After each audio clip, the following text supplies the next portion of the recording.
I'm doing it. I'm finally starting a YouTube channel. And I have to do it now while the kids are at school because otherwise they'll ask me, "What the heck are you doing, mommy, in the middle of the backyard talking to yourself, really?" Um, this is why I'm in the backyard talking to myself, or maybe to you. I have decided to start a YouTube channel.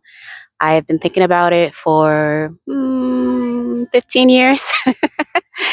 and I could just never figure out what it was that I would feel comfortable talking about on camera to millions or possibly billions of people. And um, then I saw this millennial career crisis thing, and I have decided to jump on the bandwagon. Here I am, talking about my disillusionment with the American dream.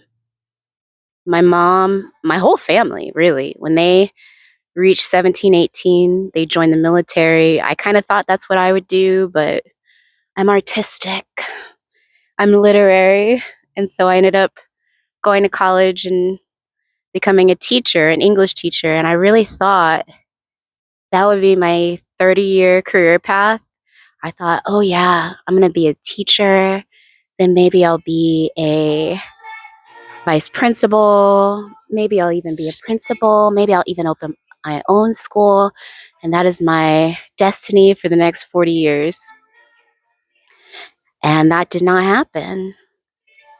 And through a series of bureaucratic challenges, I decided to cut my losses. And I ended up becoming like a secretary. Oh, I'm sorry, an executive assistant, and then another one, and then another one. And I think, oh my God, I can't even keep track. I think something legal.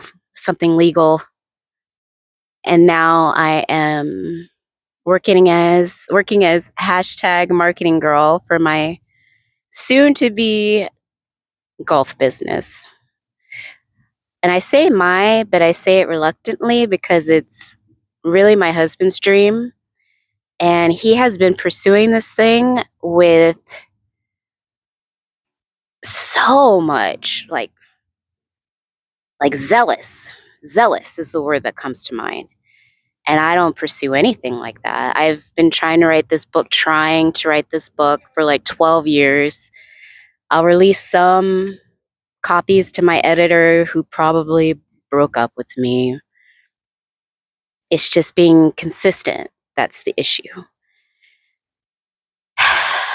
And not wanting to keep applying, keep updating my resume, keep doing this, keep doing that.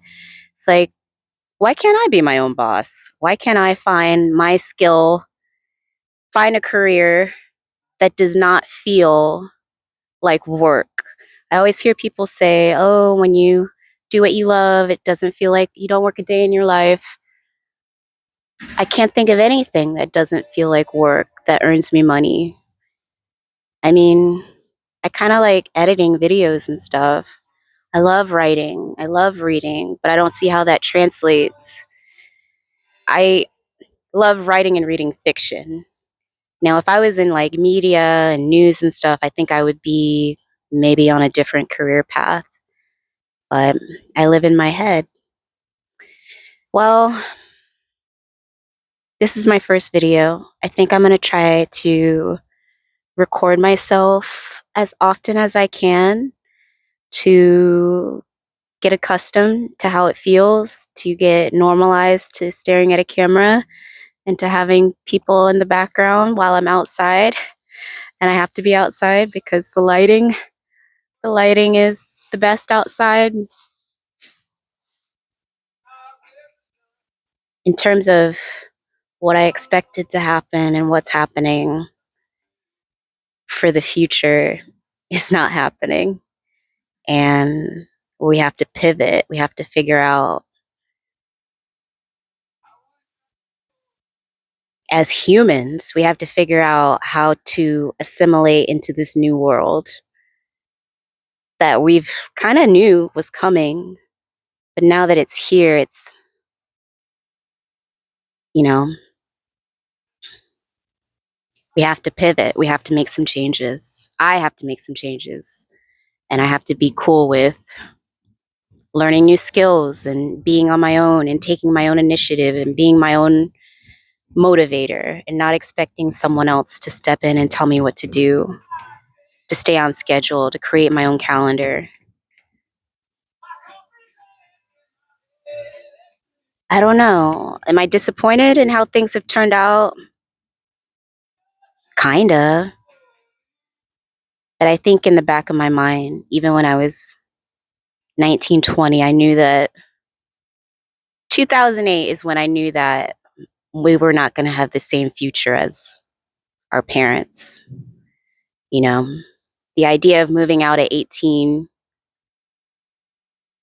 I think that's out the window. The idea of getting a job straight out of college, I think that's out the window. I have kids. I am not pushing for them to move out. I'm not making it some sort of like, oh, you're a loser because you still live at home when you're 18, 20.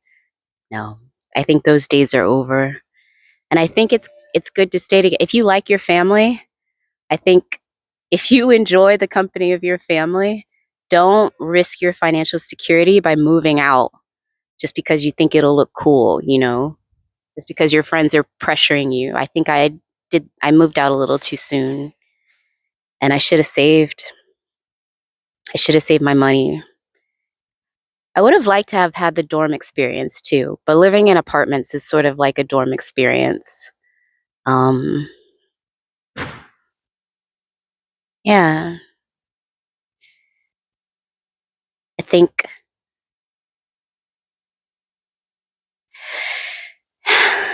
I think I am hopeful for my children's future. I think that I see these trends online about unplugging and wanting to throw your phone off a bridge and just go outside. You know, those trends may catch up and we may get back to tangible, real media, real people. Maybe, you know, I think people are tired of perfection. I'm tired of perfection.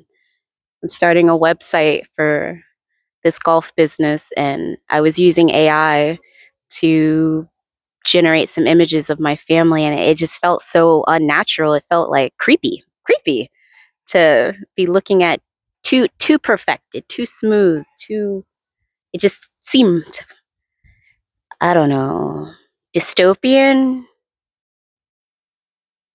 What's that one Stepford wifey? Too much, too good.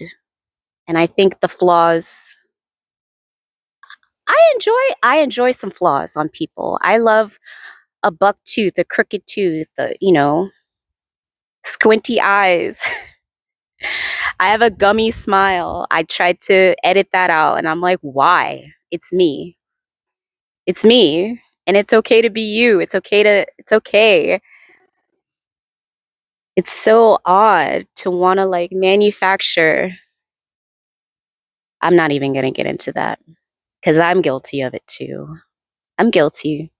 I wish I was shorter and thinner and I wish that, you know, my thoughts didn't scatter and I could stay on task when I talk. But that's another subject for another video that I'll record another time.